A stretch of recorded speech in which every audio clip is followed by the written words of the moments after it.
Have you ever met someone who was treated terribly by everyone around him, yet he became the only reason the entire village survived? This is the story of a young man whose kindness reshaped an entire kingdom. Early one morning, a farmer named Robert heard the sound of a baby crying. He looked around and saw a tiny baby boy, wrapped in a cloth, lying near the edge of the field. Robert gently picked him up and hurried home. His wife Mary was shocked but overwhelmed with joy. With tears in her eyes, she whispered, "Maybe this child was meant for us." From that day on, they raised the baby as their own son. The boy whom they named Ethan grew up strong, humble, and kind. He helped his parents with everything: plowing, planting, carrying water, and caring for the fields. Unlike others who complained about hard work, Ethan worked silently, patiently, and with a warm heart. Over time, something remarkable happened. The crops on their land grew better than anyone else's. The grains were fuller, and the harvest was always abundant. But instead of feeling happy for him, the villagers grew jealous. Some claimed he must be using tricks. Others mocked him, broke his tools, or even stepped on his crops when he wasn't looking. Still, Ethan never fought back. He stayed calm, worked harder, and treated everyone with respect. Then one year, disaster struck. Heavy rains poured for days. The river overflowed, destroying every crop in the village.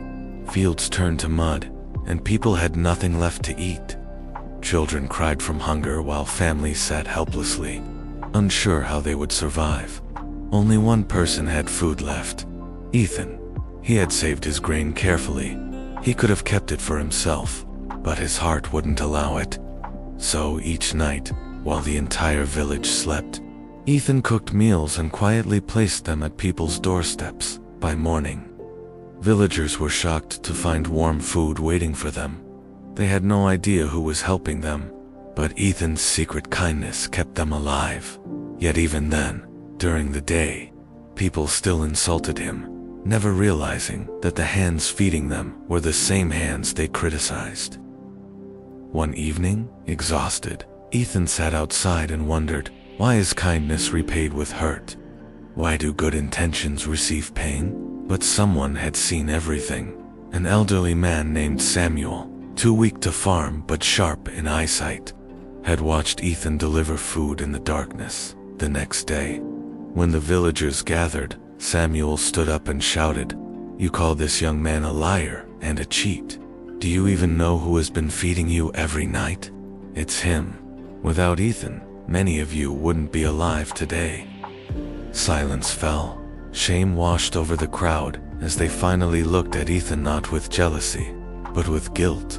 That very night, riders arrived bearing the royal seal. They announced that the king and queen had lost their baby boy years ago, during a violent storm. They had searched endlessly, but never found him. Now, after many years, new clues had led them to this village. When the royal guards examined Ethan, they discovered the birthmark described in royal records, the mark of the missing prince. The truth was undeniable. Ethan was the lost prince of the kingdom. The king and queen rushed forward, tears streaming down their faces as they embraced their son. The villagers bowed in fear, remembering how cruelly they had treated him. Anger flashed across the king's face, and he ordered the soldiers to punish the villagers. But Ethan immediately knelt before his parents and said gently, "Father, Mother, please don't harm them. If I could forgive them when they hurt me, how can I punish them now? Let us show mercy." The king and queen were moved. The villagers wept, their hearts touched by the prince's forgiveness. From that day on, Ethan wasn't only known as the rightful heir to the throne, he became known as the Prince of Mercy. Robert and Mary, the humble farmers who raised him with love, were honored and welcomed into the royal palace, where they lived happily for the rest of their lives. And Ethan's story spread far and wide, reminding everyone that cruelty and jealousy may rise like storms, but they always pass. What remains forever is kindness, leaving behind light, hope, and love.